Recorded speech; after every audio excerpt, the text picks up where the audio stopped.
अनु के कदम बड़ी तेजी से ब्यूटी पार्लर की तरफ बढ़ रहे थे। मन में उथल पुथल हो रही थी। चलते चलते उसने अपने लंबे बालों की चोटी को पुनः एक बार सहलाया। घर से सिर्फ 10 मिनट का ही रास्ता है, पर आज यह रास्ता काफ़ी लंबा लग रहा था। दूरी खत्म होने का नाम ही नहीं ले रही थी। जैसे तैसे ब्यूटी पार्लर पहुंची। चांदनी ब्यूटी पार्लर प्रो कल्पना का रंगीन आकर्षण बोर्ड अनु का स्वागत कर रहा था। अनु ने दरवाजे को धक्का दिया। एक एक मिनट उसे पहाड़ सा भारी लग रहा था। दोपहर का समय था। पार्लर में सिर्फ एक ही युवती थी। अनु दूसरी कुर्सी पर जा बैठी। सामने बड़ा सा दर्पण लगा हुआ था। टेबल पर सौंदर्य प्रसाधन की नवीनतम सामग्रियां सलीखे से रखी हुई थी। हरे रंगीन धारीदार पर्दे अनु की आंखों को शीतलता प्रदान कर रहे थे। दीवार पर जगह जगह महिलाओं की आकर्षक तस्वीरें लगी थी। ब्यूटी पार्लर की संचालिका कल्पना ने बड़ी उमंग के साथ पूछा, अरे अनु जी आप?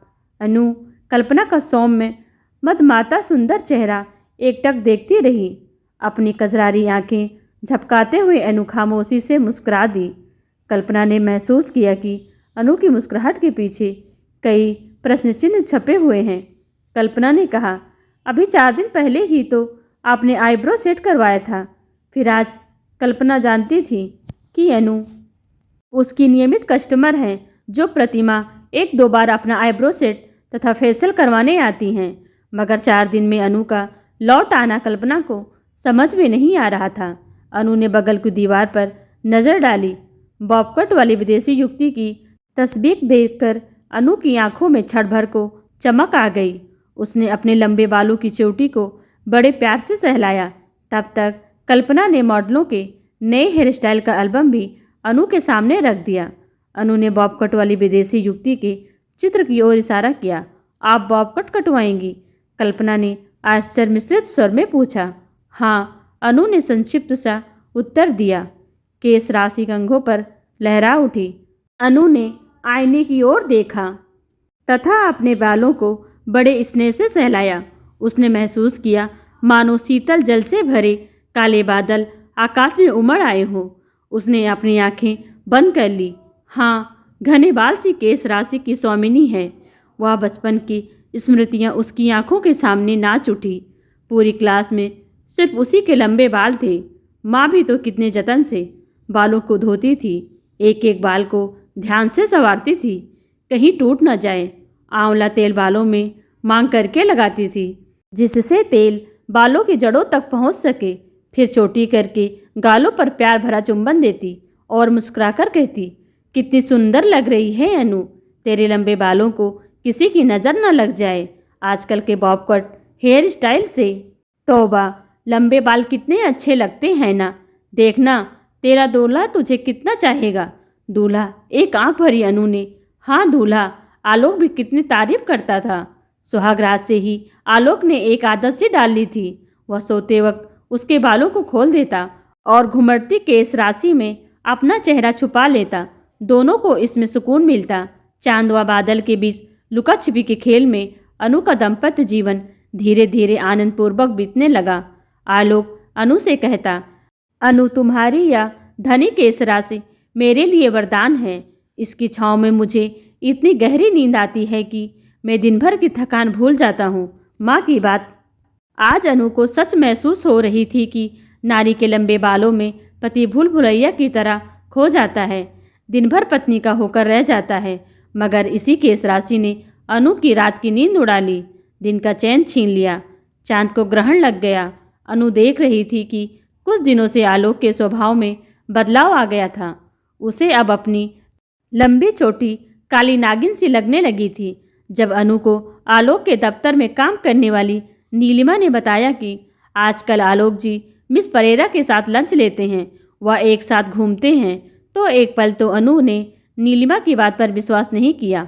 मगर रोज शाम देर से घर आने ने अनु के शक को ठोस आधार दे दिया। अनु सुपर बाजार से शाम को लौट रही थी तो कनॉट प्लेस के ओडियन थिएटर के पास आलोक की नीली मारुति कार देखकर चौंक गई। प्रसिद्ध बीकानेरी गोलगप्पे के ठेले के पास आलोक के साथ मिस परेरा को देखकर वह सन्न रह गई। स्लीवलेस कत्थई रंग का ब्लाउज मैच करती हुई साड़ी का उड़ता हुआ पल्लू किसी भी चलते युवक को आकर्षित कर सकता था। हाई हील की सैंडल, गुलाबी लिपस्टिक, सलीके से कटे बाल, शायद इसकी इन्हीं अदाओं पर आलोक अपनी जान छिड़कता था। नारी की द्वेष भावना के कारण अनु कार तक जाने से अपने को रोक नहीं पाई। कार की आड़ से अनु ने आलोक की बात सुनी तो उसे लगा ढेर सारे जहरीले बिच्छुओं ने एक साथ डंक मार दिया हो। मिस परेरा, आपकी ये बॉब कट हेयर स्टाइल किसी दिन मेरी जान ले लेगी। मिस परेरा, वह आलोक खिलखिलाकर हंस पड़े थे। अनु रात भर सो नहीं पाई थी। आलोक के जहरीले व्यंग बाण उसे चुभ रहे थे। ये लंबे लंबे बाल अब आउट ऑफ डेट हो गए हैं। बॉब कट आधुनिक फैशन है। लंबे बालों में नारियां प्रौढ़ लगने लगती हैं। देखो मिस परेरा कितनी कमसिन लगती है अपने छोटे बालों में। भाई you naughty boy. Miss Pereira ने हल्की सी चंपत आलोक के गालों पर प्यार से जड़ दिया था। कनॉट प्लेस का आलोक और मिस परेरा का वह रोमांटिक दृश्य अनु का पीछा नहीं छोड़ रहा था। वह रात भर करवट बदलती रही। आलोक खर्राटे लेता रहा। अनु को लगा कि उसके लंबे बालों में वह खुशबू नहीं रही जिसे सूंघकर भौरों की तरह आलोक मर्राने लगता था। आलोक उसकी गिरफ्त से आहिस्ता आहिस्ता बाहर निकलने लगा है। अनु ने निर्णय ले लिया, वह आलोक को पुनः पाकर रहेगी, भले ही उसके लिए कुछ भी क्यों ना करना पड़े। उसने अपने बाल छुए तो घृणा सी हो गई अपने बालों से। अनु ने निर्णय लिया कि वह इस काली नागिन को कटवा कर ही रहेगी। वह भी मिस परेरा की तरह आधुनिका बन जाएगी। आलोक बॉब कट हेयर स्टाइल पर मरते हैं ना, मैं भी बॉब कट कटवा लूँगी। मैडम आंखें खोलिए, कल्पना ने कहा। अनु ने आईने में देखा तो वह पूर्ण रूप से बदल गई थी। बिल्कुल मिस परेरा लग रही थी। खुश होकर 10-10 के 4 नोट कल्पना की ओर बढ़ा दिए। उसने वह अपने को काफ़ी हल्का महसूस कर रही थी। ब्यूटी पार्लर आते समय वह कितना भारीपन महसूस कर रही थी। जब आलोक उसे इस रूप में देखेंगे तब कितना खुश होंगे। वह घर पहुंची तो उसे आश्चर्य हुआ। आलोक की नीली कार घर के बाहर खड़ी थी। तो क्या आलोक आज जल्दी घर लौट आए? ऊहापोह की स्थिति में अनु ने घर में कदम रखा। पूरा वातावरण बदला हुआ था।